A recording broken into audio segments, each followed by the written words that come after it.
So తను ఎప్పుడు మంచి సినిమాలు చేయాలి, మంచి స్టోరీ రాగానే he'll be very very excited.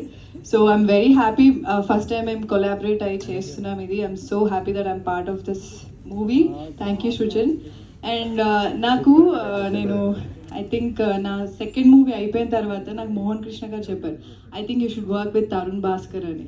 So I message team అప్పుడే తరుణ్ గారికి, చెప్తానండి మీకు ఆడిషన్ ఉన్నప్పుడు అన్నారు. దాని తర్వాత ఎప్పుడూ అది జరగలేదు. So I'm very happy at least ఆయనతో యాక్ట్ చేసే అవకాశం దొరికింది. హోప్ఫుల్లీ ఆయన డైరెక్షన్లో యాక్ట్ చేసే అవకాశం దొరుకుతుందని నేను అనుకుంటున్నాను. Because I think every once dream is that to work with him. So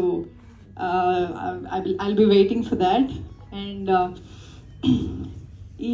ఈ రోజు కోసం మేము చాలా మంత్స్గా వెయిట్ చేస్తున్నాము, నేను Sajeev especially. I'm very very happy for Sajeev because ఎక్కడా కూడా మీరు మూవీ చూసినప్పుడు ఎవరో కొత్త డైరెక్టర్ తీశారు అంటే ఎక్స్పీరియన్స్ లేదు అని ఎక్కడ